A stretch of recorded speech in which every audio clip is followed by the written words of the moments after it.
Hello everybody, welcome back to Jared Opens a Box here on Jared Takes the L, and we have a great episode for you guys here today because this is another one that I never thought I would ever be doing here on Jared Opens a Box. I really, truthfully, never thought that this would ever happen, but it's one of those things where it's so freaking cool that it actually did. So this is not a first on the channel because we have reviewed this character before, but it was strictly just with U2s. It's never once been a Funko Pop for this series, so I think it's awesome that we finally have one.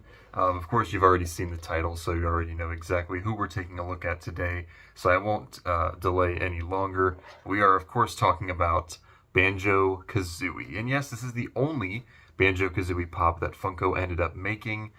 They didn't have any other characters from the games, which, kind of sucks. I guess they could have had a whole wave out of it if they wanted to, but I guess the license only permitted for the one, and I guess that's better than none, so I can't be too critical about that.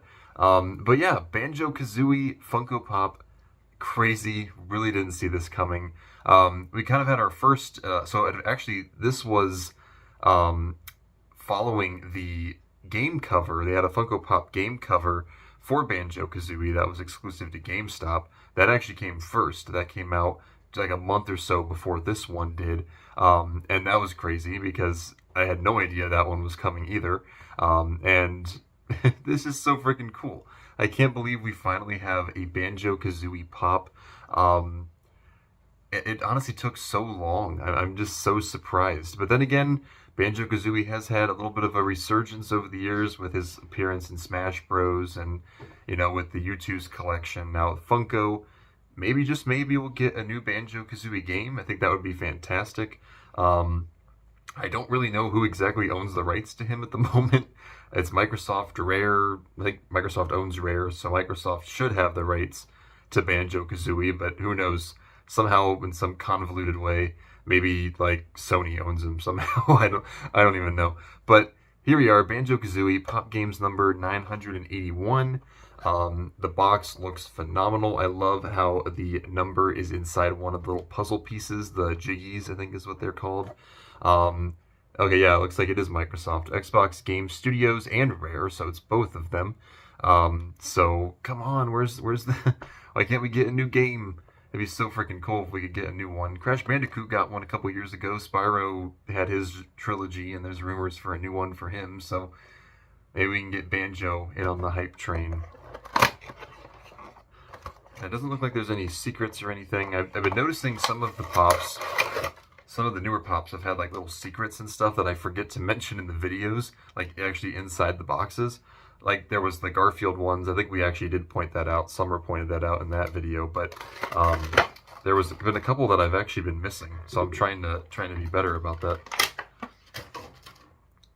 We also got a base. Don't know why, but they gave us a base for this one. And wow, here it is, Banjo-Kazooie Funko Pop. I feel like that's something I would look up and it would just be a bunch of custom ones on Etsy. But now we finally have a real one here in the collection.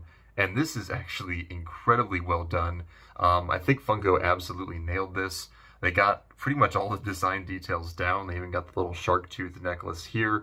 The yellow pants, the little hair thing he's got going on. That's not a mullet. I don't know what exactly Banjo's rocking there, but he's rocking it. I tell you what. They gave him little freckles and everything there. And he's even doing his traditional thumbs up pose that you always see him in.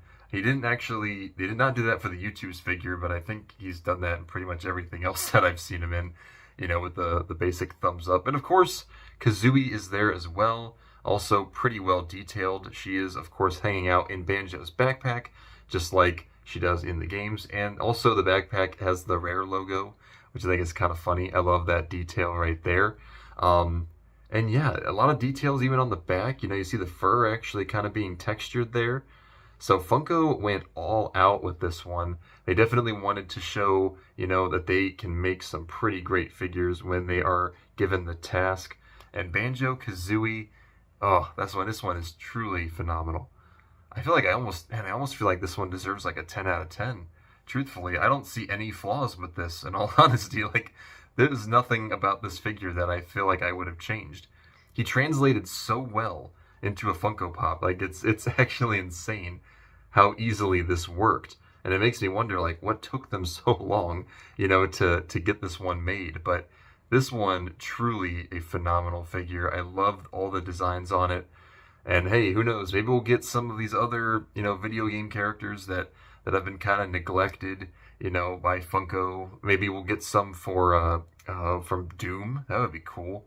I know Microsoft owns them now, so that'd be cool if we got something for that. What are some other ones?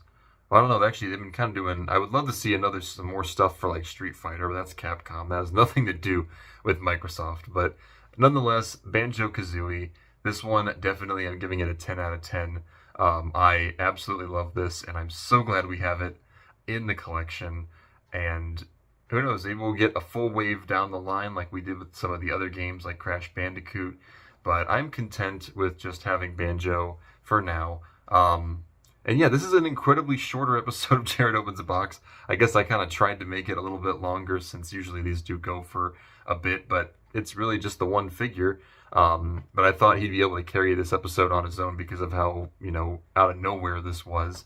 But yeah, Banjo-Kazooie, I really like this one. Also, this is the last video in September. Starting next week, we are going to be in the spooky month of October. So every single Jared Opens a Box is going to be themed around Halloween.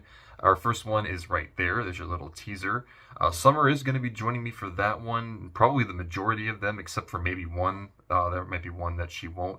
But we have at least 4. I'm not going to say anything about a potential Halloween episode, but there may or may not be. There probably will be.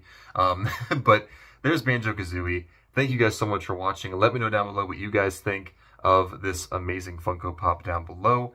And I will see you all in the next one. Peace out, everybody.